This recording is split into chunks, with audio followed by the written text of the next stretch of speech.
Hello. Hello. Okay. Sorry, this is my first time doing this, so it took me a second to figure out what I was doing wrong.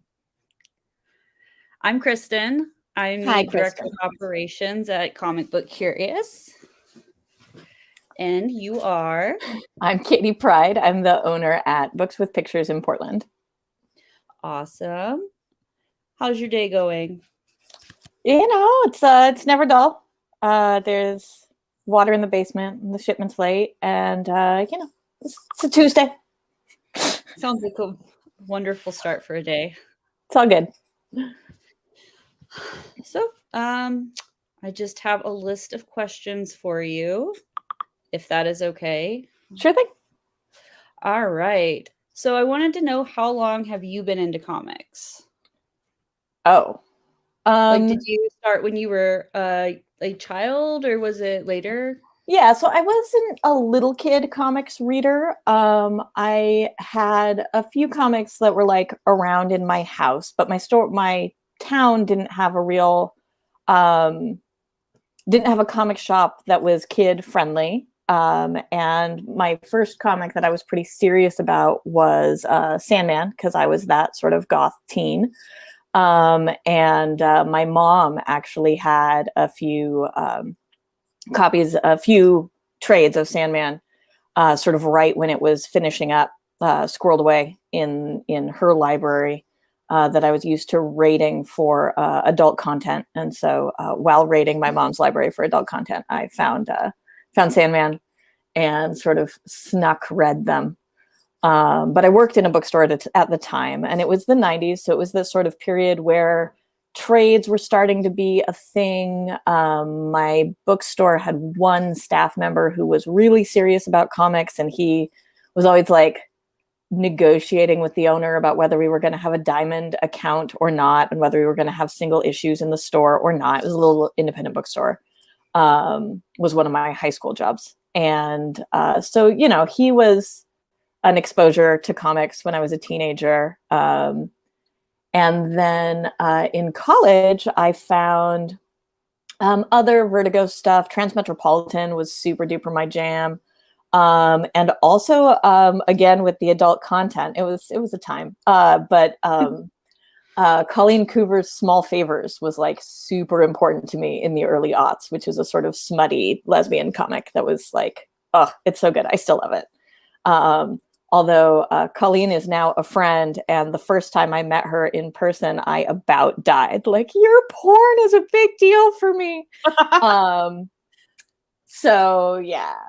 I got over it. It's fine. We're fine now. And she does a lot of children's content now too, which is I find hilarious.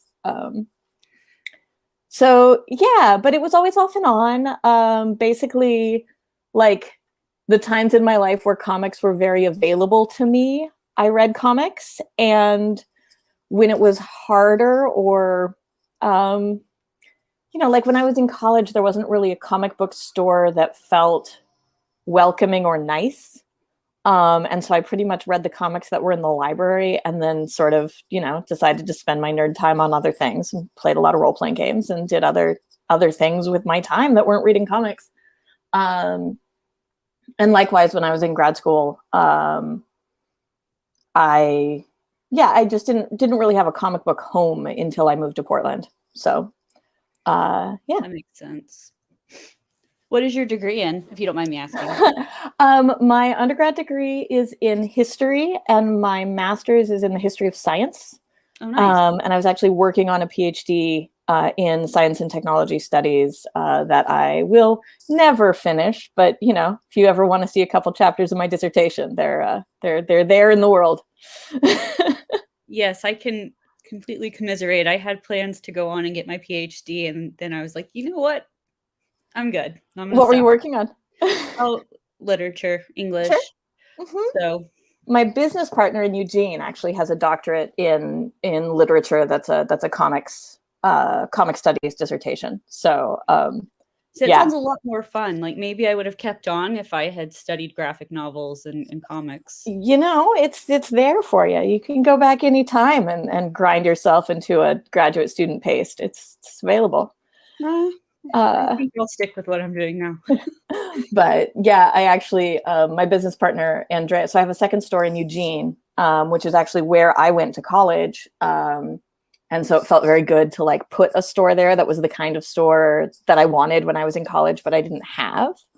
But Andrea is the majority owner and sort of brains of that operation. And she actually briefly ran the comic studies department at U of O before deciding to do retail. Nice. So she's brilliant. And we got to know each other because we kept getting put on con panels together, and sort of as the recovering academics in the room. So yeah. That's fun. All right. So is your store mostly just comics? I haven't had a chance to go in because, with the pandemic shutting things down, and then we moved slightly out of Portland. So I haven't been to your establishment yet. Yeah. So the product mix, sorry, I lost an earphone. Here we go. The product mix is pretty much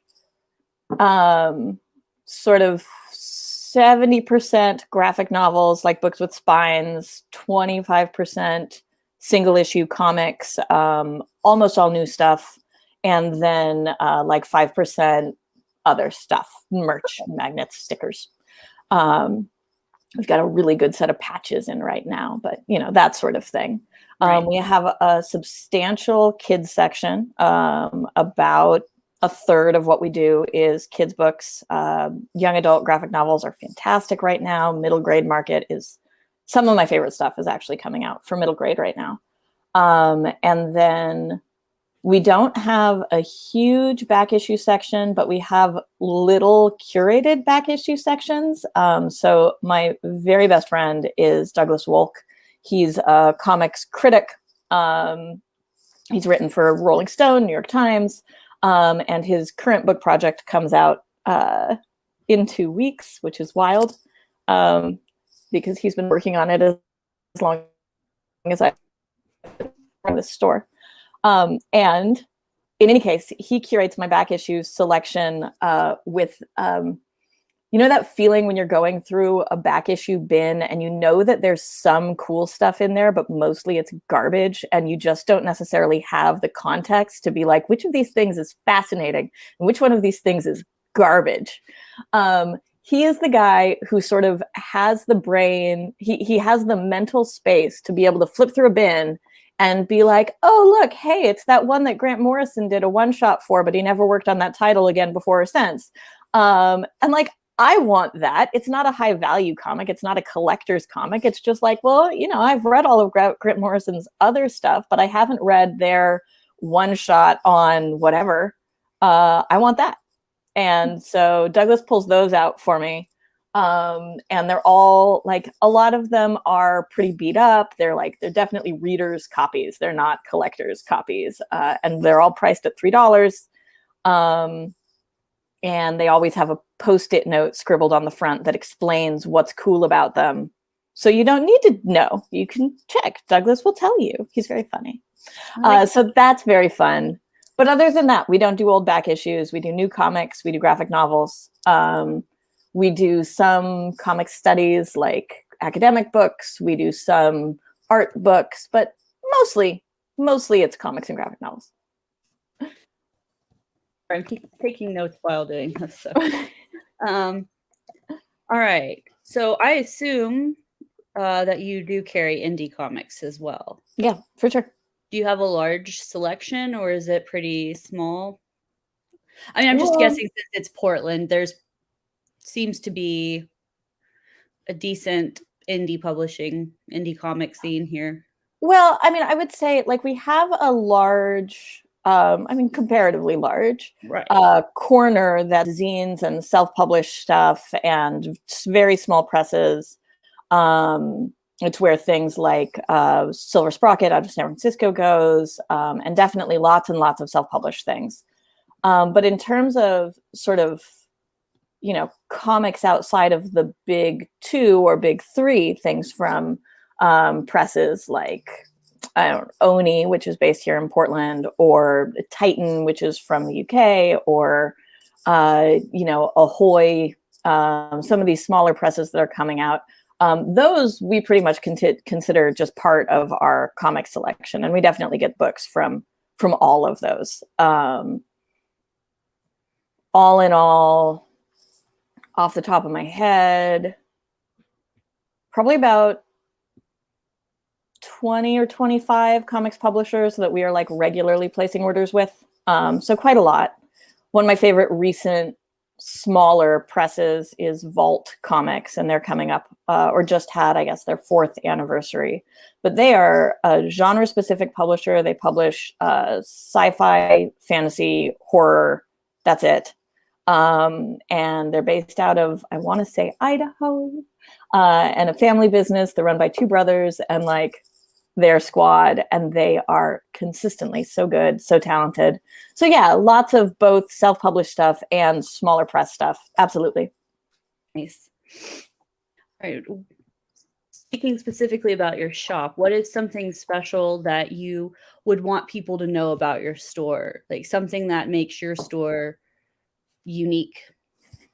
I hear in my voice my staff member who would respond to this. It's gay, but it's pretty gay. Okay. Specifically, I mean, we carry all sorts of comics. We carry comics from all the mainstream producers, but we do have a special focus on if a new queer character is coming out, or if a queer creator has a new project. We have a special eye on making sure that we have those, that we're aware of those. We are a specialty I didn't necessarily expect to have is sort of affirming books for queer kids and teens, and for their parents. So when a kid is just sort of figuring out their gender stuff, we will be a place where they can come in and be like, do you have any books with girls like me? And I was like, yeah, I do. I do have books with girls like you. I've got lots of them. Come on in, and send you out with that and a, pretty hair bow or whatever. Like, so I love being that role and being a place that's really affirming, sort of in that specific community of parents trying to be supportive of their kids and not necessarily knowing how. And also for adults, I had a really sweet, probably 30-something young man come in the other day, and he was just sort of binging. He'd been in 3 times that week, and he was just buying all of the really good, like, gay young adult books. And what he said was that he was doing a lot of work in therapy on like taking care of his inner child, and he had decided that he was just going to buy that kid all of the books that kid didn't get to have. And I was just like, that's amazing. I love that. And I love that you can come in here and I can help you find those. So that for sure.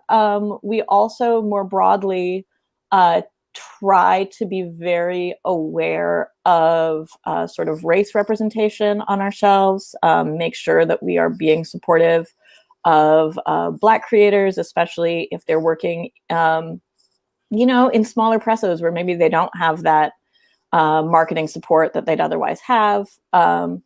We make sure that we've got those on the shelves, books with people with disabilities in them, sort of that whole range. And also, so it's important to me that we're a place where women can come in and sort of buy their first comic and not feel that barrier to entry that you so often feel in a comic shop, where you feel like you have to sort of pass a nerd test before you're allowed. So we work very hard to not have that and to have books that are very inviting. It's actually also part of why we have such a substantial kids section, is that because women are disproportionately responsible for caring for children, it was important to me to have a kids section that you could bring your kid to, so that you could also do your shopping for yourself. Yeah, so lots of entry-level stuff and lots of sort of work around representation. Love that.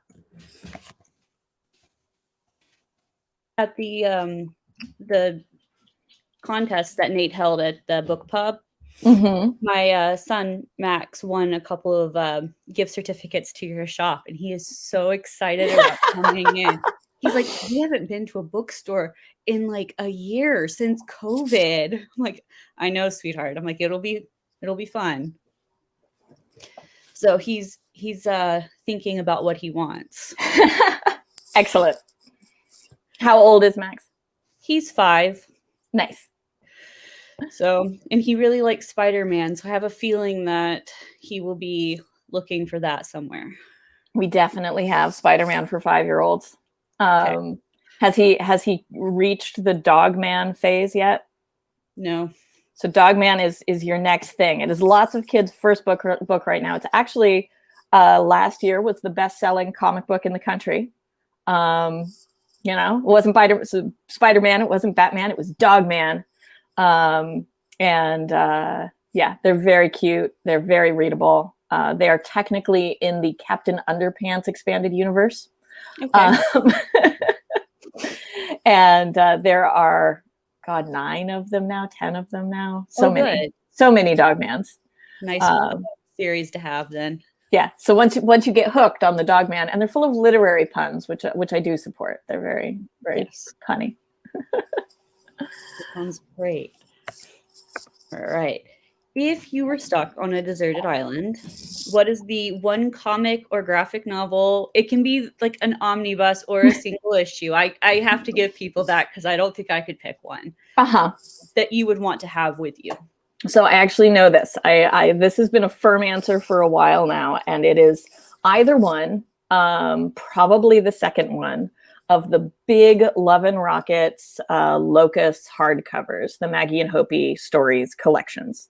They are big honkin' omnibuses, but Jaime Hernandez is one of my very favorites of all time. His work is like, it's comfort to me. It is, I mean, they're very funny. They're very smart. They're about these Los Angeles punk rock girls and their terrible relationship choices in this like vaguely magical Los Angeles in the 90s. And I love them. I named my cats after them. And second choice, probably actually Matt Fraction's Hawkeye, but the omnibus of that. But first choice, one of the Locust collections. So that'll lead into who your favorite superhero is and why. Oh God. I mean, as previously established, I am late to superheroes comparatively. But I am, as you might guess, very fond of Kitty Pryde of the X-Men. And her earnest do-gooderism, her sort of just need to fix things and sense that like sincerity in monologues will get her there. Have always been very appealing to me. But honestly, there's a pretty long list of favorite superheroes.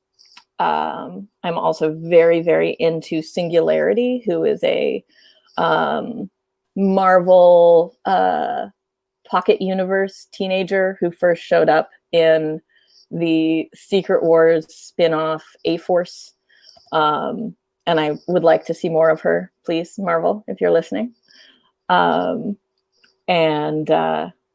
but probably, I mean, Kate Pryde, plus she's like a pirate right now, and that's pretty great. Yeah, very fond of Kate Pryde, very fond of the X-Men, also very fond of Hawkeye. But like Kate Bishop Hawkeye. And yeah. All right. So, how long have you been running your store? So we had our 5-year anniversary in May, June. So we're pretty much coming up on 5.5 years. So in 5.5 years, do you have a favorite customer or a favorite moment or a favorite event, like something that just sort of always sticks out to you? God, you know, a lot of them actually. And, you know, some of my customers started as customers and have become friends, and that's always precious. Gosh,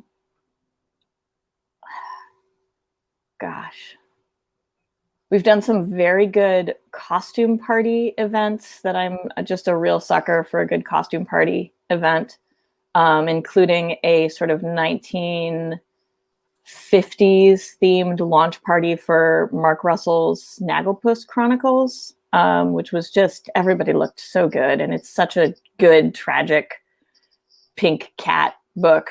But you know what? Actually, here's one.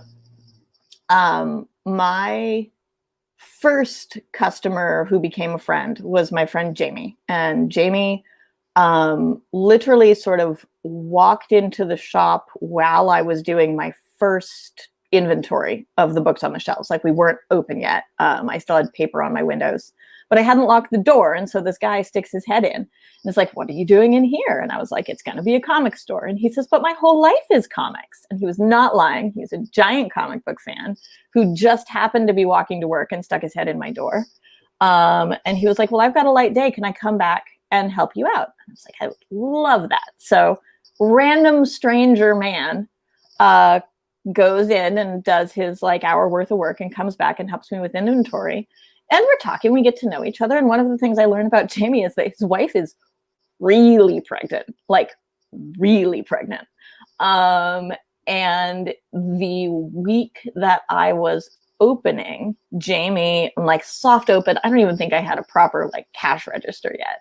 Jamie was in buying some books at my register, and he looks down at his phone and his whole face goes white. And he says, "I've got to go." And he runs away for the birth of his child. And now that we are 5.5 years in, his child, who comes to see me every single stinking week, and has strong opinions about the comics that she reads and is starting to read on her own. And it is just so cool to have this little person who comes in to see Comic Shop Katie and like talks about the books she likes. And it's awfully lovely. That is amazing. Jamie's okay too. I mean, you can't really, adults are one thing, kids are something else entirely. I remember I was, like Facebook stalking your store, because I also had my son in June 5 years ago. So he's 5.5 now too. There you go. I remember some of the things you're mentioning vaguely because I saw it on Facebook. So I was like, well, oh, okay. Clearly your son should meet Miss B because they're just the same age. Oh, yeah. They would probably get along great. He loves reading. So mm-hmm. Was it hard to open the shop? Like, when you... Yes. Yeah, I mean, comics is a weird industry. There's lots of ins and outs of it. And there's also the degree to which, there's always something. So we had a flood while we were in the middle of building out the store, and we had, whatever, things go wrong, things break. And it's expensive. So there was a lot of money stress, especially the first 2 years. There was a lot of money stress of just like, not bringing enough in to pay the bills, and, taking out dubious loans because the good loans were not available to me, and, that sort of thing. But we also, like, from get-go, from earlier than opening, I have had this amazing supportive community. So there were work parties where, 20 people show up and we all build the IKEA shelves together. And so there's not like just me sitting and building IKEA shelves for hours. There's, I was married at the time. So there was my spouse and my kids and all these other people who were there to help us out. There was one night so we're in our second location now, but in our first location, there were just these long walls. It was like a tunnel shape where the store was, I think, 18 feet wide and like 64 feet long. So it's just this subway tunnel of a room. And so the walls were just huge and monotonous. And my friend Maya was helping me paint like late at night. And that night the roof failed And so I have this like very clear memory of having been painting with her until about midnight. And then this rainstorm started at like 2 a.m. And by the time I got there the next morning, all of that paint that we had painted was like washed off the wall onto the floor. So, It sounds so disheartening, but such like, I don't know, I guess something that would make the shop, like just be one of those memories where you're like, well, never forgetting that this happened. You get through that, right? And then like, I post in dripping despair on my Facebook that the shop is full of water. And my other buddy, Mark, shows up with like 6 buckets and a dehumidifier. And he's like, hi, I'm here for you. And it's, it's really throughout all of the last 5.5 years, that community piece is absolutely crucial to my general sanity and survival. Even before we opened, so I'd worked at an indie bookstore before, but I'd never run a comic book store before. I'd never run a bookstore before. I didn't actually have experience in comic specific retail before. And I went on this road trip I had like a family reunion in San Diego. And I was leaving my old job, and I had like 3 weeks between my old job, my last contract at my old job finishing, and getting the keys to the new store. And I had a wedding to officiate in the Bay Area, and I had a family reunion in San Diego. And so we road tripped it, me and my ex and our 2 kids, who were like 4 and 5 at the time, 5 and 6 at the time. And we got into our station wagon with our tent. And we drove from here to California, and we stopped at as many comic shops as I could get invitations to. And people were so generous with me, with their time, people opened up their books and were like, let me show you where I make money and where I don't. People opened up their subscription systems and were like, let me show you how I keep track of who needs to buy what books every month. We walked through, people showed me what bags they were ordering for people to take orders out of the store, and like their filing systems. And I think it wound up being like 22, 23 comic shops on that tour. All, various lengths of interviews, but every one of them, the owner made time to sit down with me and talk about running a comic shop. And it was like this crash course, so that by the time I came back, I felt like I knew what I was doing. And the comics shop owner community in general is pretty tight. I sort of live in group chats these days. I've always got 2 or 3 group chats of like-minded comics owners complaining about this or that. And that's, that kind of community is really important for sanity too. Definitely. So has your store been affected, like, I guess, harshly by COVID, the pandemic? And I know that you've been taking precautions when you reopened. So were you closed for a length of time? We were closed entirely for about 2 months. And for that period, I was taking orders online, and I was doing either sort of curbside / door pickup or delivery. And I was my own delivery driver. So I was driving all over town, getting people their books for a while there. That was like 2-3 hours a day that I was driving. And continued that through, I'm still occasionally doing deliveries, but really continued that intensely through the holidays. And did a lot of gift deliveries, which is incredibly heartwarming and lovely. But so like there were a lot of pivots, getting the online system up and running and figuring out the hiccups of that. We're much better at shipping than we were 2 years ago, like much better at shipping. So it was scary. We got the federal support. So we got paycheck protection money that wound up being forgiven because it was entirely spent on payroll. And then we also got a small business loan that has been incredibly useful for things like building up stock and that sort of thing. Ultimately, though, like with that community support, with those loans and grants from the government, and sort of just with people really coming out to have our backs, I was able to pay all of the staff their full payroll, even while they were home. So nobody missed a paycheck at all, even when we were closed. I was able to keep on the entire staff. And the only staff member who we did wind up losing was Sierra Miller, who left because she had too many contracts to create her own books and didn't have time for her retail job anymore, which is a great reason to lose a staff member. Her latest book, Mason Mooney, just came out, or Mason Mooney 2 just came out last week, and we threw a launch party for her. And at the end of the year, last year, we came out, I think it was like a 2 or 3% growth year. So not huge, not the growth year I would like to have year over year, but for a year with a global pandemic in it, pretty stinking good, honestly. So yeah, I'm really, it has been hard, but you know, we pull through. Yeah, you seem like the kind of person who can bounce back from just about anything, between a flood and your paint washing off your walls and then a pandemic. There's water in my basement right now. I know.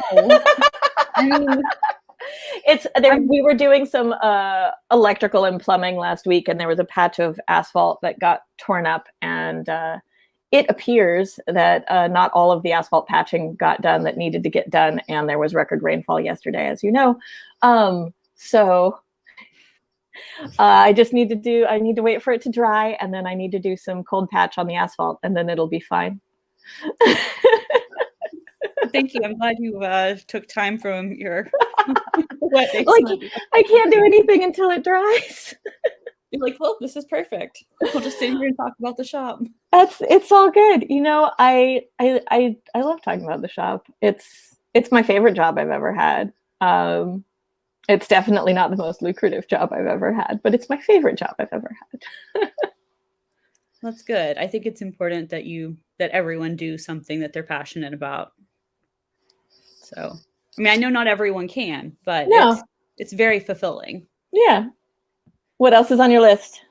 Well, you kind of touched on it already, but the final question that I had put on the list was that, you know, has to do with gatekeeping and how sometimes it's difficult for females who want to get into comics or the nerd industry in general to do that. So my advice to you would be, or not my advice, my question is, what advice would you have to females who want to have a career in the comic retail industry?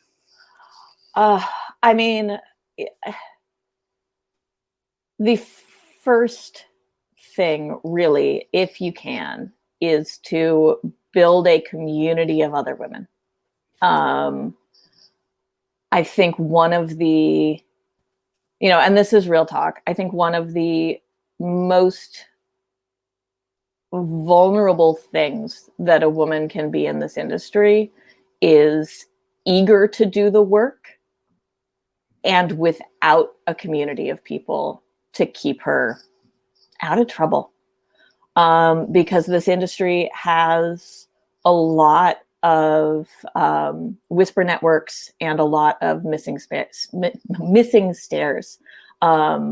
People who are problematic or dangerous to work with, who just keep getting jobs, and the way you know not to work with them is because some girlfriend says, hey, don't work with that guy. And if you don't have that community, it is so easy to get stuck in a situation that is toxic or bad or demoralizing or dangerous. And then too often, if you don't have community, the response to being in that bad situation is shame and embarrassment and silence, because you're afraid that this was your one way in and this is the only person you know, and it turns out that they're awful.